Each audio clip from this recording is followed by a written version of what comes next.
Hi, my name is Alexandra Hall, and I'm going to inform you on the steps that it takes to remodel an entire room. There are 7 crucial steps when it comes to completing this process, including planning, demolition, framing, mechanical, insulation, drywall, and the final finishes. The first and most important step is planning. The planning process of a room remodeling project is crucial. It narrows down your project goals while establishing a timetable and keeping a budget in mind. This step includes prioritizing your needs and desires, requesting estimates from contractors, and consulting engineers if the project involves structural reconfiguration. Taking out a permit may also be necessary depending on the project. Planning is also a very important step for figuring out how much material is needed. Making a list is the best way of keeping track of all the materials and their sizes that need to be purchased. For instance, I have a list here that we made, and we listed all the materials we needed, wrote down the size of each material, so that when we went to the store, we knew what to buy, and when we came home, we knew how to cut it, the size we needed to cut. After planning is demolition, and larger projects might require tearing out all the walls, which can be an extensive demolition. In my case, this entire room was all wood paneling, so we had to tear down every piece ourselves. Safety is very important in demolition. It's important to wear safety goggles like these to keep dust and debris out of your eyes, and a mask like this so you're not breathing in any of the dust that's floating around in the air. For us, when we were tearing down the wood paneling, the fiberglass from the insulation was in the air, so we wore these so we didn't breathe them in. And then we wore safety gloves, so that way when we were tearing them down, we weren't cutting our hands, cutting them on any sharp tools, or getting splinters from the wood paneling.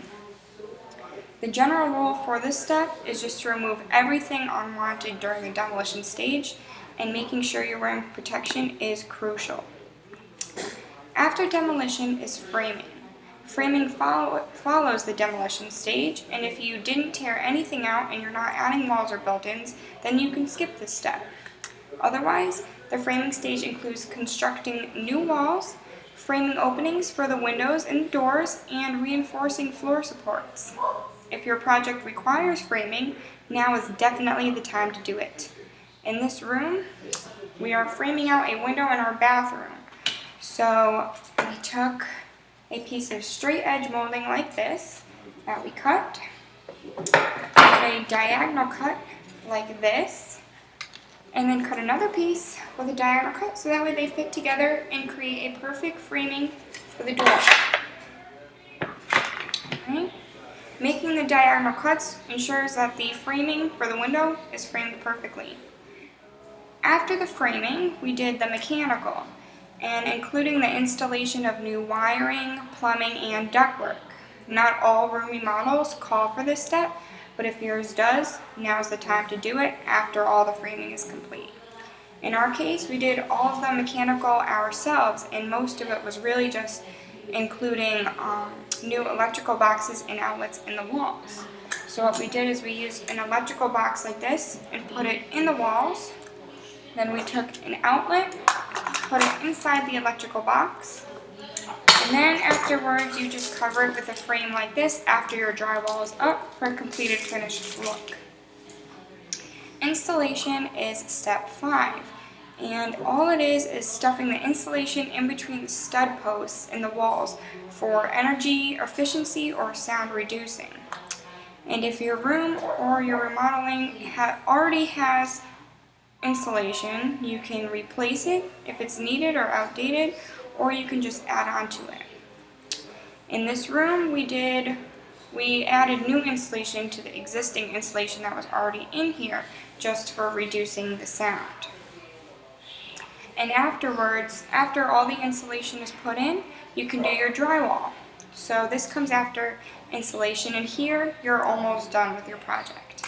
You have to install the new drywall panels and finish them with drywall tape and mud to create smooth walls. And if you're installing new panels on the walls and on the ceiling, the best method to do is to hang the ceiling drywall first and then the walls last, which is exactly what we did. The best method to doing this, we did our drywall all of ourselves, but we hired someone to tape and mud them.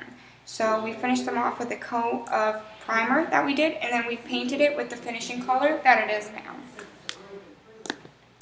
So when the drywall was completed, there was nothing left but the final finishing touches. And now it's time to add all the finishing elements that will bring the whole project together, and including painting, trimming windows and doors, running the baseboard, and installing all the new fixtures.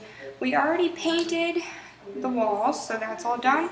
We painted and nailed up the beams on the ceiling, those are new, and we installed the new ceiling fan in the ceiling, which is also new.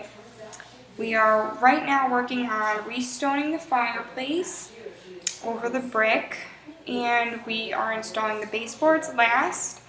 And the last step is usually the installation of the new flooring, but in our case we still haven't put the floor in, but we chose the type of floor that we are going to use with this sample piece that we got. So what we did is we used this just to measure the height so we can install the baseboard now. And get that step over with. So we still haven't put the floor in, but we already chose what kind of floor we're doing. So pretty much when you follow these basic step guidelines, each phase leads to the next, and the remodeling project flows without any major interruptions.